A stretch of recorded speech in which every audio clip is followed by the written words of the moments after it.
Well, ladies and gentlemen, you know what time it is. It's time for a DADCAW. It is 9:46 in the morning of Wednesday, the 1st of July, 2020. You know what that means? In a couple of days, it's America Day. Very exciting. I'm not very patriotic, but it's still something that's coming up. So if only we had a Mapcrap a little bit closer to this point, we could have all made American maps. All of us would have been Americans for this brief moment in history. So what's going on lately, anyway? Obviously, I've been working on Hydra quite a bit, and one of the things that I am repeatedly reminded of these days is, of course, the invisible progress bar is something I like to talk about a lot in my analytical and motivational content, where I talk about, the challenges faced by developers and all this other stuff. And the invisible progress bar does seem to be holding true, because maybe it's not even invisible. Maybe it's more so that I'm feeling like some days where in theory I've got a lot of time to get progress done, it just doesn't happen, So it's the same rule, but it's coming at me from a different angle now. It's, I really honestly think that I'll be able to get a lot of work done in one day, and that I'll, maybe there will be some great improvement in the basis of the environment that I'm working, or I'll make some big headway, and I'll be able to make some triumph and finish some new feature or whatever I'm trying to do. And instead, I get lost in working on a bunch of other stuff, or who knows what ends up happening. But odds are it's not great.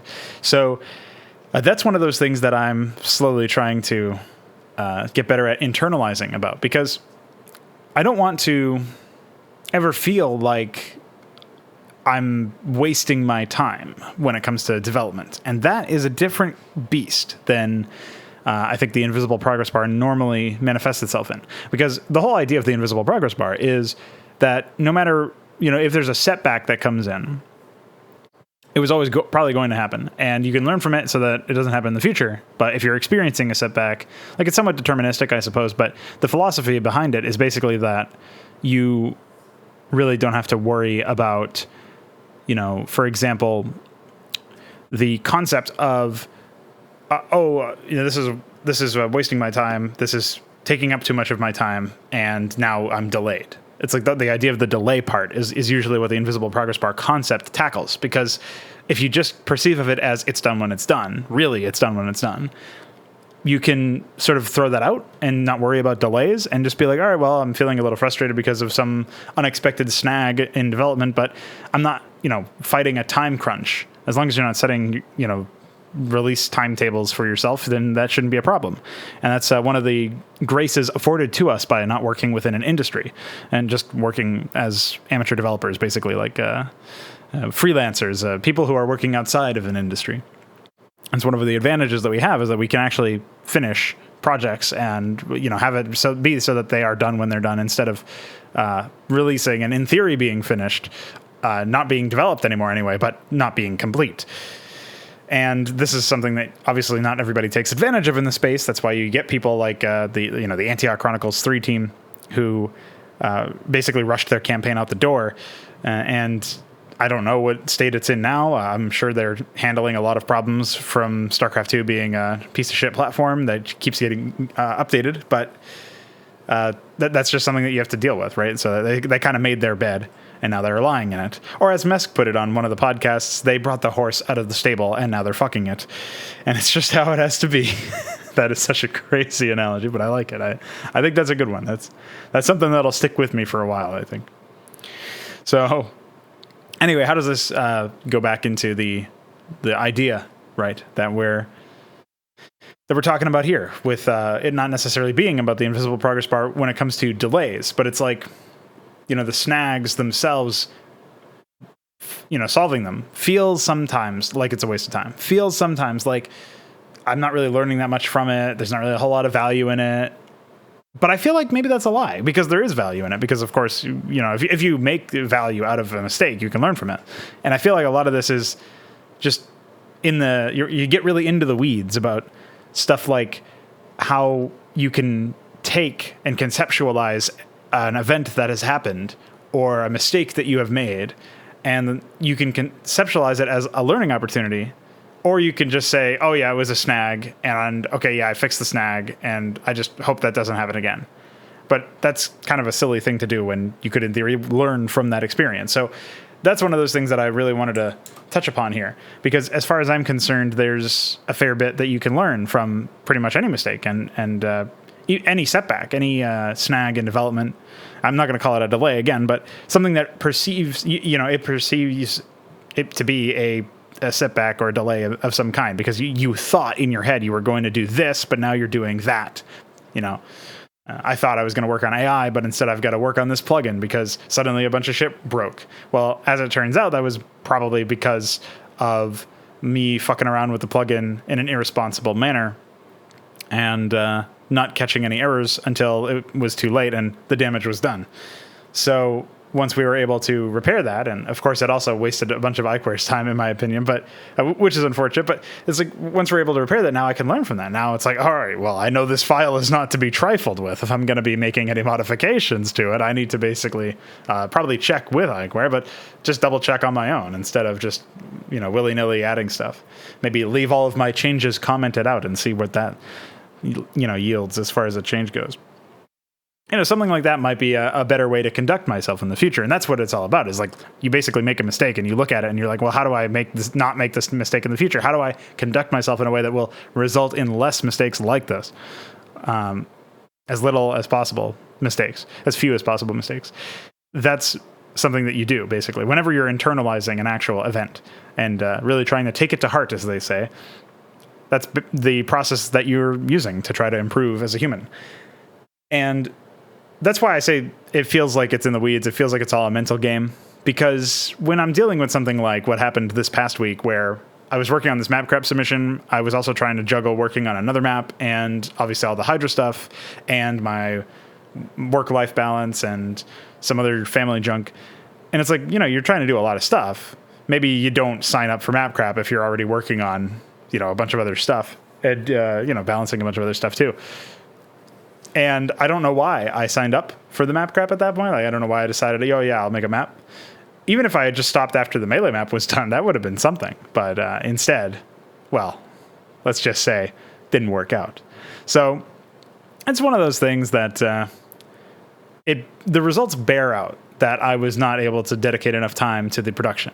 And as a result, we got a half-baked map that doesn't really function very well.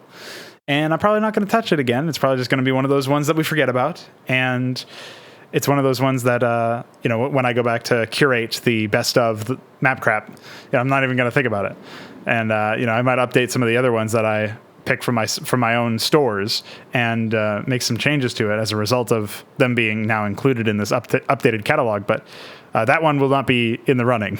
We'll put it to you that way. So whenever I have a situation like that, I try to learn from it, because it is, in essence, an error that I was making something and it resulted in something so unappealing, right? Something that I'm not even really interested in updating and fixing in the short or long term. Usually there's a lot more value that I can see, or a lot of potential value that I can see and potentially tap into with even my Mapcraps. But we didn't get that here. And that was, I think, directly because of the fact that there was not enough time put into it. I didn't take advantage of the time that I had, and I should probably have not bothered, jumping into it. And that's just something that I can internalize. So next time I feel like maybe I'm not going to have the time necessary. Either I make a much smaller scale map that doesn't have 6 AI running, and I try to do the layout in one day, and then the AI in another day, and then the triggers and dialogue in another day, and hopefully that's enough. And hopefully I have all those days that I can do that.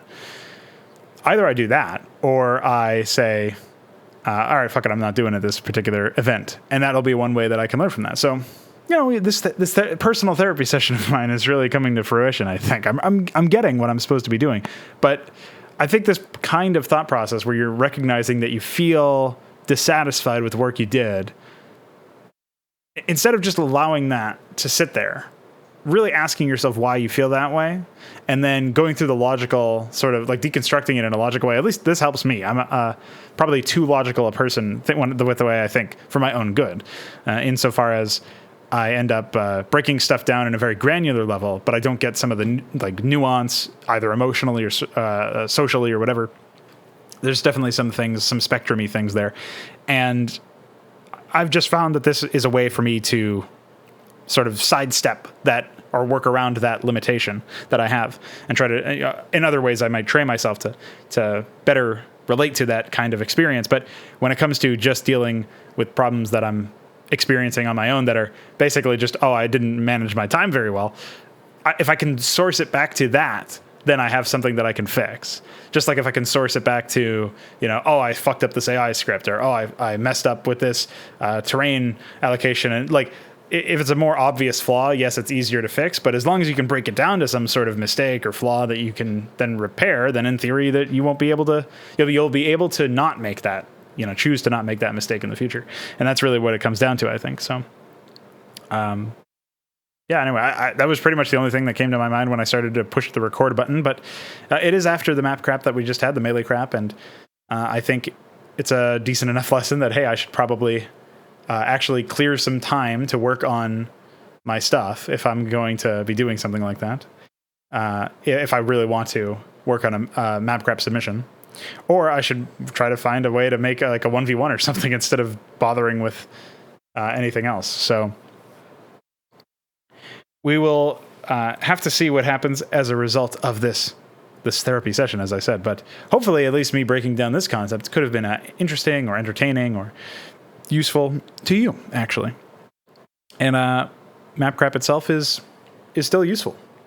Now, one of the things that I initially attacked earlier is the idea that anytime you can learn from a mistake or a certain event, even like not even a mistake necessarily, but like you work on a project, it's not as good as you wanted it to be. Why wasn't it as good as you wanted it to be? Oh, you can learn from that.